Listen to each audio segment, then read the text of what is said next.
E aí, devs, aqui quem fala é o Gabriel Dias do Descomplicando Linguagens e no vídeo de hoje vamos dar continuidade ao Clean Code. O assunto do vídeo é condições e ifs. Se você quer saber mais sobre isso, fica com a gente até o final. Bora descomplicar isso junto. Não esquece aí de dar o seu like, compartilhar, ativa aí as notificações para receber nosso conteúdo. Sem mais, bora lá, vamos descomplicar isso junto.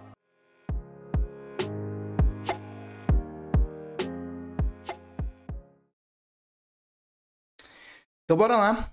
Quais são os tópicos que eu vou falar com vocês? Vou falar sobre crie condições positivas. Prefira is not do que not is. Considere quebrar condições complexas. Considere também extrair condições complexas. Na parte de ifs, sem ifs vazios, certo? Prefira case do que else if.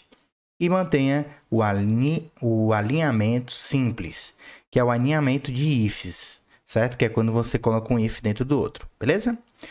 Bora lá. Bora para o primeiro tópico.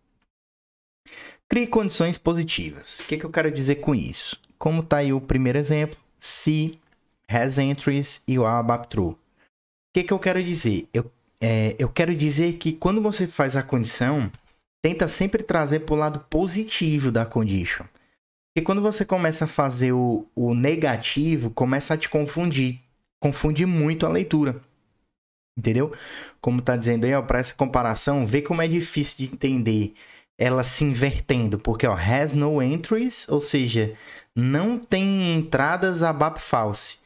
Ou seja, o que realmente quer? Ele tá validando se tem ou se não tem entrada. Entendeu? Então, procura sempre trabalhar com o positivo. Has entries, has empty. Sempre no positivo. E aqui é o try, ou seja, o criar, o tentar criar condições, significa que você não tem que forçar, porque senão você acaba criando o tópico lá na frente que a gente vai falar, que são os ifs vazios. Então, ó, has entries igual a ABAP true, não é, aí a negativa você vai colocar no else, e aí acaba tendo que implementar o negativo. Isso é quando você vai dar prioridade ao positivo. Mas aí continua sendo has entries e aí você coloca o ABAP false, tá? No caso da condição, do resultado, mas não do nome da variável. Procura sempre trabalhar com os positivos, beleza? Bora pro próximo tópico. Prefira is not do que not is. Isso aqui é uma discussão grande entre os ABAPs. Tem gente que utiliza de um jeito, tem gente que utiliza de outro. Eu, particularmente, já utilizo o padrão certo desde sempre, né? Que é o que? Quando você vai fazer um if, você coloca o is not initial, ou seja, ele não seja inicial. Isso por quê? Porque quando o ABAP está lendo, a gente costuma ir logo para a condição. E a gente acaba, às vezes, por não notar o not aqui do lado esquerdo. Como está aqui no exemplo de baixo, not variable is initial, ou seja, a negação dele. Então aqui no caso também se contém o padrão, se contém o pattern, né?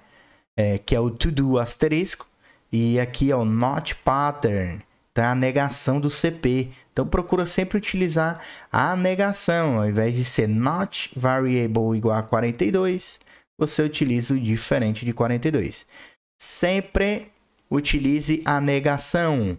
Não faça o not antes com o valor positivo. Beleza? Então, mais um aí para você mudar. Essa discussão aqui é grande aí. Bora pro próximo tópico.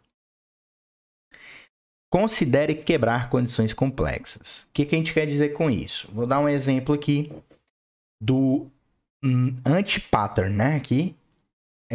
Se você tem condições muito grandes, olha aqui, nota que o uso dos parênteses, exemplo A is not initial, ou B is not initial, aí depois você tem um outro applies aqui igual a true ou false. Aí, quando você começar a ver, você já não sabe o que está dentro do que condição, quais as condições que tem que satisfazer, quais que pertencem ao or, quais que pertencem ao end. Então fica muito difícil de você ver. Eu dei até um exemplo no vídeo passado de uma cervejaria que eu trabalhei aqui em Lisboa. A maior parte dos ifs, das conditions, eram dessa forma, utilizando o XSDBoo. Se você não conhece o XSDBoo, o vídeo anterior eu falo sobre ele. Basicamente é uma função da SAP que te retorna verdadeiro ou falso, te retorna um booleano, beleza? Basicamente aqui você percebe que ele quebrou todas essas condições em condições menores na hora do if. Aí você declara variáveis, utilizando aqui um inline no caso. Então ele vai verificar se o example A is not initial ou o example B is not initial, e ele já vai te retornar true ou false. E aí você já entra com a segunda variável, que é uma outra condição. E assim você quebra e o if fica bem mais simples, ó. Example provided, ou seja, se tem, abap true. E one example fits, abap true. Ou seja, fica bem mais fácil, né, de você ler o que o if realmente representa. Beleza? Então, considere isso quando você tiver ifs muito extensos, né? Condições muito complexas, de quebrar ela em variáveis booleanas. Beleza? É isso. Bora para o próximo tópico. Considere extrair condições complexas. O que eu quero dizer? Às vezes, quando fica muito complexa uma condição, o que você pode fazer é extrair, como a gente utiliza no cenário orientado a objetos. Eu sempre bato na tecla aí para se utilizar orientação a objetos. Utilize a orientação a objetos e às vezes vale mais a pena você extrair. Eu tenho diversos exemplos disso no meu código, onde eu optei por extrair para métodos condições muito complexas, porque acaba tendo que ter uma lógica ali por baixo, né?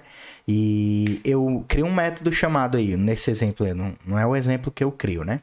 Mas is provided, né? E aí ele tem a condição dele que vai retornar true ou false, e aqui tem um exemplo do if, ó. If diz logo o método, passando o que ele precisa por parâmetro, e aí ele já faz as condições e retorna verdadeiro ou falso. Beleza? Então, considere também, se você tiver num cenário orientado a objetos, extrair as condições complexas. Primeiro o if está muito complexo, considere quebrar esse if em variáveis. Ainda ficou muito complexo, considere deixar mais organizado, crie um método que vai te retornar verdadeiro ou falso, né? E assim deixar mais clean ainda, beleza? Então bora lá, próximo tópico. Sem ifs vazios, pelo amor de Deus. Isso aqui parece brincadeira, mas existe muito pessoal que acaba por criar, inverter às vezes a lógica e deixar ifs mais vazios, deixar ifs vazios. Então, se você tem aqui a condição, é o que eu falei lá no início, né? No caso, prefira sempre o positivo, né? Então, has entries, no caso, o que eu falei ali no começo do vídeo foi pensar sempre no true, né? No positivo, utilize o positivo. Porém, quando você tá fazendo alguma coisa que você precisa da condição do false, nesse caso, utiliza o false, continua com has entries positivo, só que ao invés de ser positivo com positivo, você vai ter que inverter no caso para evitar deixar ifs vazios. Não utilize ifs vazios porque fica muito ruim de você entender onde é que é para ele entrar. Às vezes você acha até que foi o cara esqueceu de implementar, né? Então fica mais legível você entender que quando não tem entrada, se ele vai fazer alguma coisa. Beleza? Bora pro próximo tópico. Prefira case do que else if. No caso de você conseguir utilizar ele dentro das suas condições, óbvio, lembra que o case ele compara apenas uma variável, entendeu? Então, no caso ali, no exemplo aqui do type, quando você tem ifs que vão ficar assim, aninhados, né? No caso do if, else if, else if, else if, tá. Troque isso por case, mas óbvio, o case ele analisa só o type. Se você tivesse várias condições ali, você não iria conseguir utilizar o case, tá? Então, caso você tenha um if aninhado, ou seja, vários ifs, else ifs e etc., que utilizam na sua condição uma variável apenas, utilize o case ao invés do else if, beleza? Esse aqui é bem simples. Então, bora para o próximo tópico. Mantenha o alinhamento simples, tá? Então, um exemplo aqui é até... Rapaz, isso aqui tem demais no código. Eu comecei a rir aqui porque onde eu trabalho, o SAP tem mais de 20 e tantos anos aí, né? 22 anos, 23 anos por aí. Então, imagina o que tem lá, né? Coisa de louco. Então, assim, tem muito disso aqui. Ifs dentro de ifs, dentro de ifs, dentro de ifs. Cara, procure sempre deixar o if o mais simples possível. Se for o caso, quebre. Gere os métodos, quebrem variáveis, certo? Mas evite de fazer esses alinhamentos assim muito grandes. Então procure sempre deixar o mínimo possível. Até tem aqui, ó, que é fora do padrão utilizar um if e o if dentro do if. Só em casos assim que não tem para onde fugir. Aí tem que fazer, não tem jeito. Aí você acaba por utilizar um if dentro do if. Mas procure sempre retirar e tratar isoladamente cada cenário que você precisa. Beleza?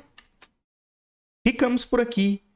Esse é mais um vídeo do Clean Code. Espero que vocês tenham gostado. Não esqueça de deixar o curtir, compartilhar aí com seus amigos. E é nóis. Até o próximo vídeo de Clean Code. Valeu!